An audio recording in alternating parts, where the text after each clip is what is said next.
Welcome to CEP Live. My name is Rachel Miss Livy. I'm the Assistant Director of the Climate and Energy Project, and we are here today with Carina, Barnett, Loro with the Climate Advocacy Lab. Welcome to CEP Live, Carina. Thanks, Rachel. It's really great to be here with y'all, virtually. We have worked with Carina over the past couple of years on our integrated voter engagement project and the Kansas Wealth, Water, Energy, Air, Land, Transportation, and Health project. I'm really working to improve our communications about climate issues. And we're really excited to partner with Carina and the Climate Advocacy Lab for an upcoming campaign planning workshop in June, as well as some follow-up meetings to help us with our climate communications. And I'll let Carina fill in some of the details on that as we go on. But I want to make a quick note here to say that we're doing CEP Live a little differently today because Carina is calling in from North Carolina, and we're in Kansas, so we couldn't do it the way we usually do. We're filming this in advance, and then we're hosting a CEP Live on Facebook watch party. And during that watch party at 2 o'clock on Tuesday, you can ask Carina questions in the comments and she'll respond live. So she won't be able to respond to the live video, but she can definitely be responding in the questions. So if you're watching and you're thinking, oh, I wonder about this, go ahead and put it in the comments and Carina will catch it. So for now, Carina, could you please tell our audience a little bit about the Climate Advocacy Lab and your role there? Sure. So the Climate Advocacy Lab helps climate practitioners, organizers, and advocates across the community build grassroots power and win through evidence-based advocacy. And when we talk about evidence, we mean everything from things like micro-targeting models that help identify likely climate activists to research on why climate change is such a politically polarizing issue so that you can think about how to mitigate that within your organizing and communications work, to case studies capturing lessons learned from past campaigns and also from campaigns on other issues such as the fight for marriage equality at the local, state, and national level. So my role as the senior program manager, I spend a lot of time synthesizing the latest research and insights from across the climate and energy advocacy world, and then designing workshops and webinars to help share that information with folks who are on the ground doing this work across the country. I also do a lot of network weaving, taking advantage of my perch at the 10 to 30,000 foot level of our movement, and think about how to facilitate relationships and support collaboration between folks tackling the climate crisis from a lot of different angles. And my favorite part of this role by far is the opportunity to work with organizations doing innovative and impactful work. And the opportunity to work with y'all at the Climate Energy Project has been really special. We have definitely loved working with you too, Carina. You're one of my favorite colleagues, even though I only get to see you on the computer most of the time. I understand that the Climate Advocacy Lab promotes effective tools and tactics for engaging Americans on climate change. What would you say are some of the best tips for effectively engaging the public on these issues? So yes, we do that. And I should mention that the main way folks interface with the lab is through our online platform, so climateadvocacylab.org. And on that platform, we host a handful of interactive tools, like you mentioned, as well as a resource library with thousands of research papers, case studies, polling, and public opinion data to support folks in their advocacy and organizing efforts. For me, so I come to this work from an organizing background. I've been an organizer with the Sierra Club, Meeting of Concerned Scientists, a few other organizations over the last 10 years. And so some of the biggest, I think, light bulb moments for me came from digging into research around why people take political action and what keeps them engaged.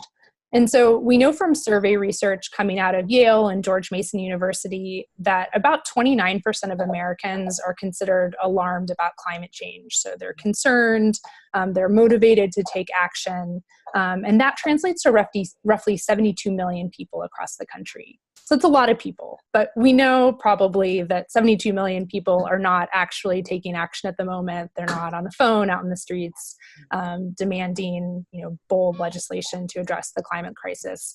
Although I'm not sure about you, but I kind of feel like we are in this exciting moment as a community where a lot of things are moving right now that I'm not sure we thought would be possible maybe 2 or 3 years ago. So that's exciting.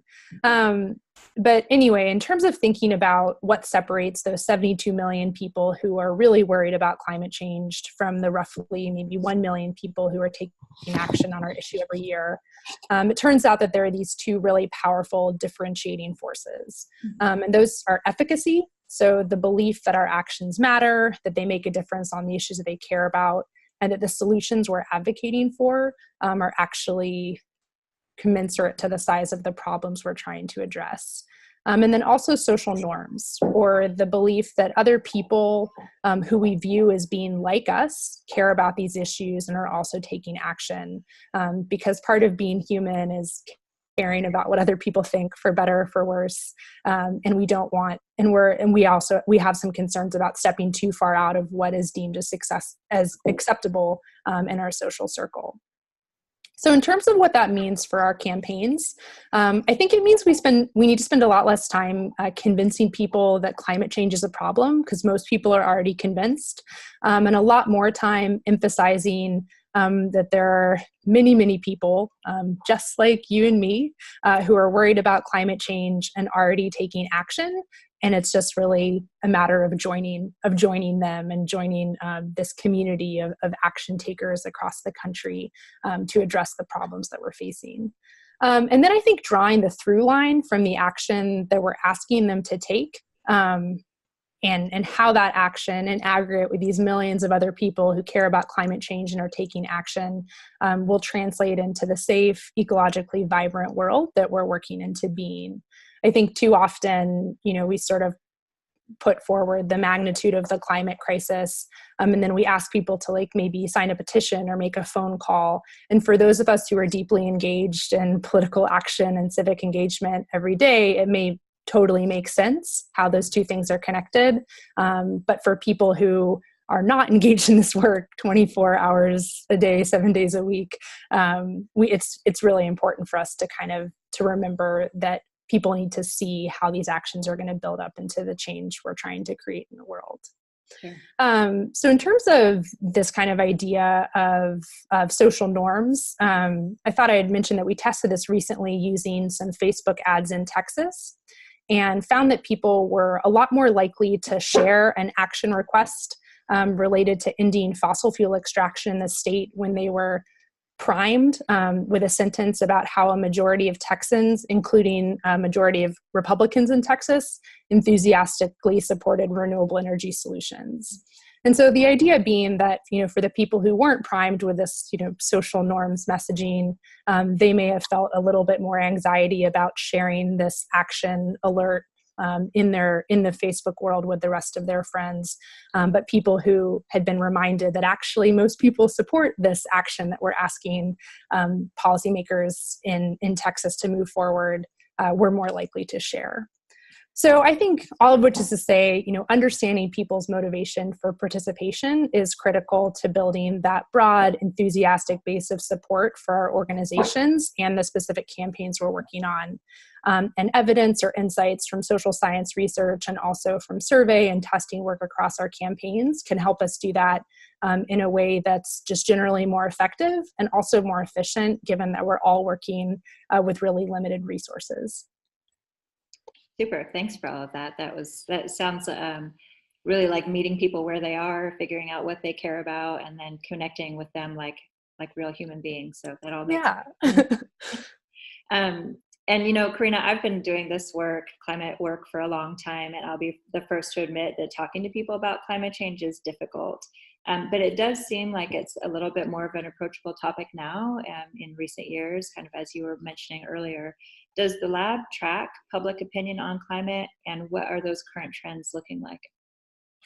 Yeah, I think that's spot on. That's something that I've been experiencing too. And I think it's being backed up by the survey data. My litmus test is always what Lyft drivers ask me about when I tell them I work on climate change. And I feel like for a few years ago, they often asked whether climate change was really a big problem. They'd heard of, or, would kind of immediately connect it to extreme weather events. But then toward the end of last year, everyone started asking me about the Green Deal, which was this just noticeable shift shift in the conversation, which I found really encouraging. And so as far as the lab tracking public opinion data, we do that in concert with a number of partners. So I mentioned the Yale and George Mason work before. They run polls twice a year and have been doing that for the last 10 years. So a really rich survey data set that is stored in the Yale climate opinion maps on the Climate Advocacy Lab's website, and also as part of the climate change in the American Mind work. We also have a bunch of national and state level polls, so polls run by Gallup and Pew and the AP, as well as those supported by organizations like Sierra Club and League of Conservation Voters, who have those resources to run state or national level polls.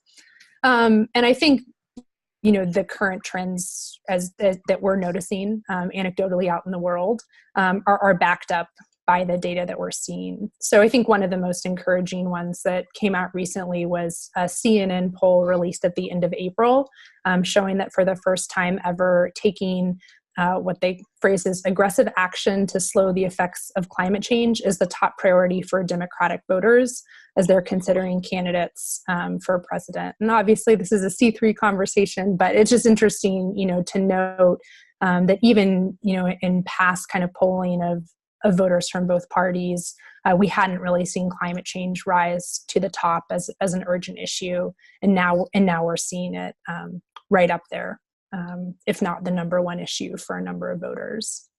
And so, that being said, climate change is still an incredibly polarized issue, and differences and concern vary across demographic and geographic variables. I know that y'all know that in Kansas. I don't need to tell you, but for some people, and I don't need to tell anyone living in North Carolina that either, unfortunately, but in some parts of the world, it maybe seems like everybody understands climate change and recognizes it's a problem. But I think one example of that is there was a recent Gallup poll that found Americans living in the Northeast and the West are more likely than those living in the Midwest or the South. So where you are and where I am to believe that climate change is now occurring. But I think on the flip side of that, there's a lot of bipartisan support for clean energy. And that appears to be independent of understanding or acceptance of climate science.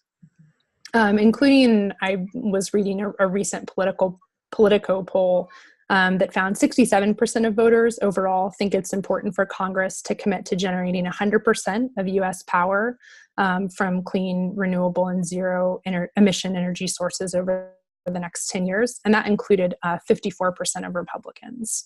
Wow. So I think, overall, the majority of people are, accepting climate change. The majority are supporting clean energy solutions.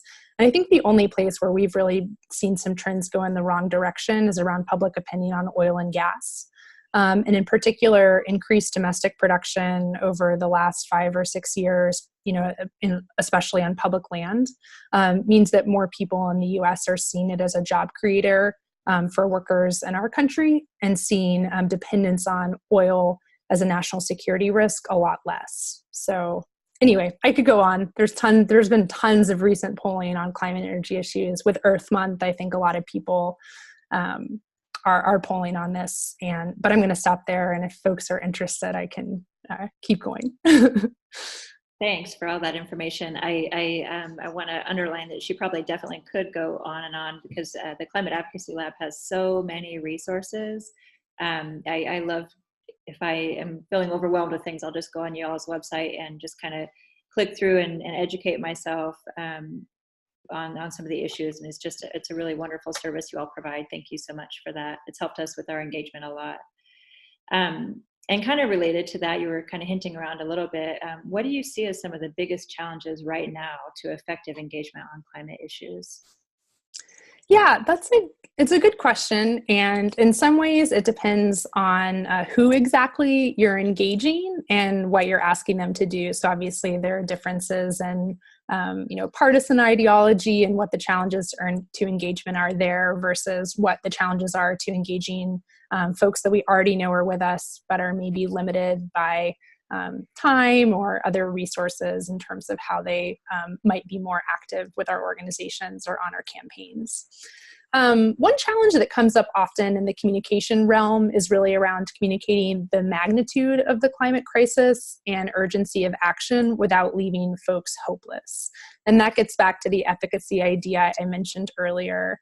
And I think too, there's also this sense of not wanting to reinforce the narrative that like our political system is broken and that policymakers don't listen immediately before we ask people to take an action directed at policymakers, because there's a disconnect from that. So really thinking about, this idea of efficacy. But we've seen from both social science research and also field experiments, kind of out in the world with organizations testing these in real time, that both fear and anger can be motivating emotions, but only if they're paired with a meaningful opportunity to take action. So telling people the world is ending, but then not really but then asking them to, sign a petition, there's just like this disconnect in terms of the magnitude of that. Another big but common challenge is how we talk about climate change in a way that feels personal and relevant for the folks with whom we're hoping to connect. And you mentioned this early in terms of meeting people where they are, kind of what are the ways in which people are experiencing or thinking about climate change in their everyday lives, and how do we help draw the like broader narrative around climate and energy issues for them.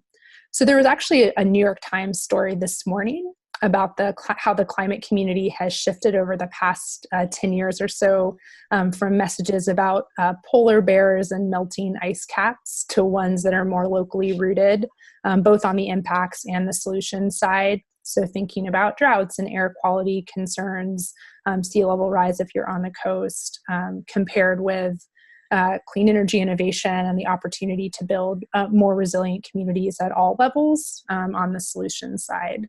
And I think one of the many reasons that I've been so impressed with the WELF work here in Kansas and so excited to work with you all is that you are taking that holistic approach to building, ecological, economic, and community resilience across the state. And really thinking about how climate change is connected to the issues that people are thinking about every day, health and transportation, how their energy is being generated. And related to some of those previous points, I think is the challenge of how we tell better stories about climate change and how those stories map to, again, this like broader narrative of how we're going to keep the world from the world is going to remain, but how we're going to create the ecologically vibrant world that we know we need to sustain human and non-human life. And I think too often, I come from studying environmental science. I think a lot of people come into climate and energy work from a scientific background. And too often we think that because powerful facts moved us, that powerful facts will move everyone. But actually a lot of the research suggests that powerful stories are actually what move people over powerful facts. There's some interesting neuroscience research that basically says the same parts of your brain are activated when you hear someone tell a story about an experience as when you experience that yourself. That is not the same for when you just say, just kind of spew facts about different, scientific or economic impacts. And specifically thinking about stories where we can see ourselves playing a role. And I think the Sunrise Movement sort of around the Green New Deal has done this really well. In challenging people to answer the question of like, what did you do when history called? Which I think is like a really kind of powerful question that a lot of people were challenged to ask, for example, during the civil rights movement or some of the great social movements of our time. And then finally, I just wanted to acknowledge, from what are the challenges of public engagement, like this work is really hard, and our opponents are really smart and well-funded. They're out on the other side making the economic benefits of the fossil fuel industry or the potential, kind of sacrifices and changes that we're going to have to make in our lives personal and relevant to people too. So that just means that we have to be even smarter and more creative in the way that we're doing our work. Certainly. And kind of to that end, one of the reasons that we've been connected to you, the Climate and Energy Project, started working with the Climate Advocacy Lab was because we started trying to figure out ways that we could invest in the capacity of our peers and our network, recognizing that Kansas is a small state and we don't have a huge environmental presence organizationally in Kansas like some states do. And that we're stronger together. So we started figuring out ways that we could offer trainings, which you've been a part of, on integrated voter engagement, that we could open up for free to our partners so they could learn how to be better and we could learn how to be better, and we're all working together to improve our efforts and make everything, you know, better for everybody. That's kind of the ideal anyways. And similarly, we've been working with you now planning this campaign planning workshop that'll happen in June, kind of recognizing that for a lot of nonprofits, you know, not many of us have had formal training on how to run a campaign necessarily, especially on climate. So we're really looking forward to having you come and give that campaign planning workshop. If you could tell us a little bit about what to expect from that, that would be fantastic. Yes. So my colleague, Lucia Oliva Henley, and I are really excited about the workshop.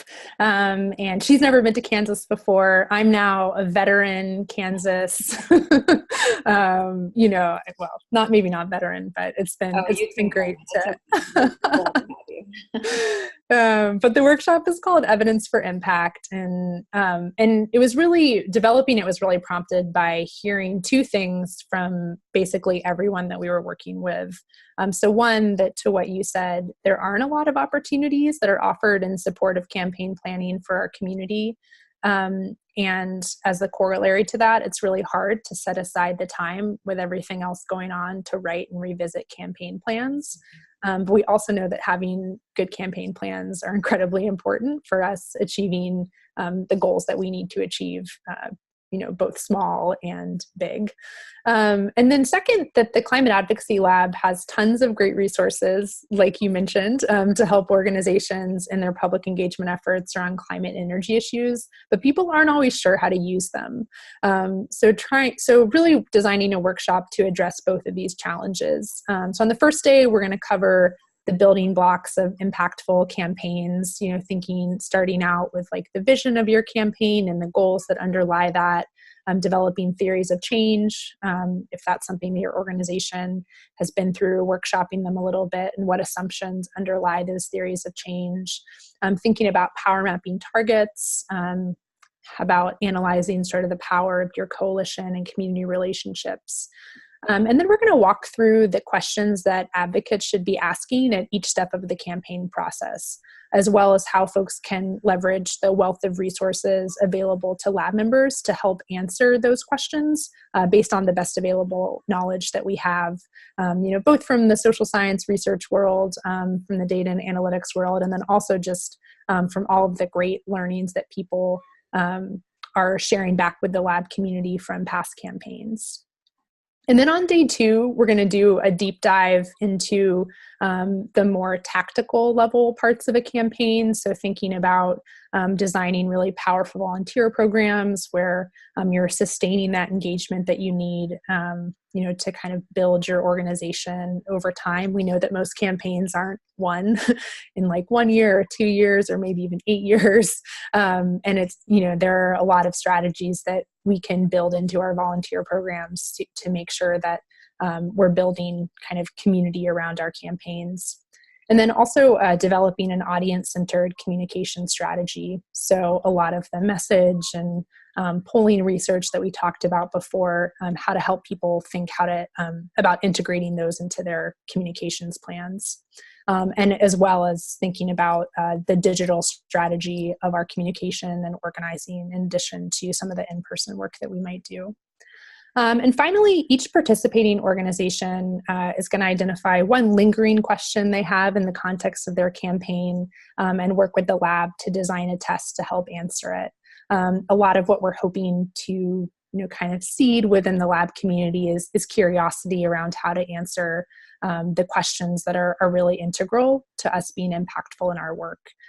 So maybe that's a messaging frame that they're interested in testing with conservative farmers in Kansas, or maybe it's something that they're interested in integrating into their volunteer program.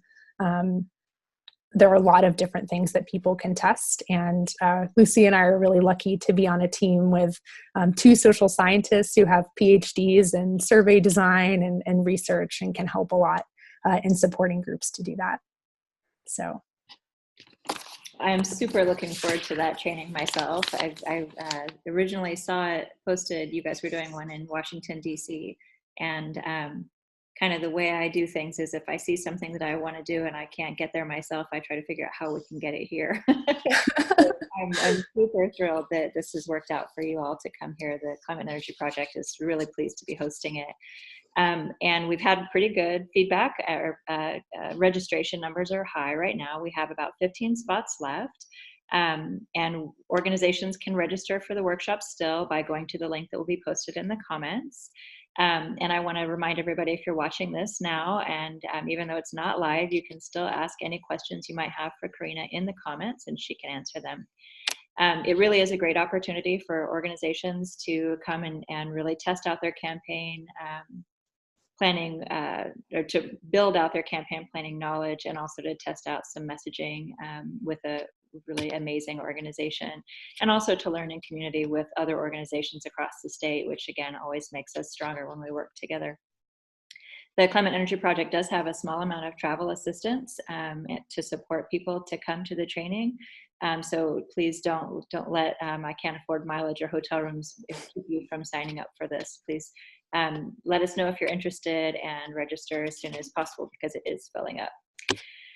So Carina, one other question for you here. We know that climate change is arguably the most pressing issue of our times, yet a lot of environmental voters don't get to the polls every year. In fact, over 10 million environmentalists sat out in the 2016 elections, according to the Environmental Voter Project. What do you think we can do to get people more engaged? Yeah. Well, I'm hopeful that because climate change is already such an important issue in the kind of moving into the 2020 elections, that we're just overall going to see more environmental voters excited about turning out for those elections. But I think at the end of the day, folks who care about this issue have to vote, and they have to let policymakers know that climate is an issue that really matters to them. And it may sound simple, but the number one thing we can do to ensure that people are both getting out to vote and also contacting their policymakers is ask them to take action. So like I mentioned before, Yale and George Mason survey on a lot of different issues. And a couple years ago, they asked some questions and found that 31% of respondents probably or definitely would meet with an elected official to talk about global warming if a person they liked and respected asked them to.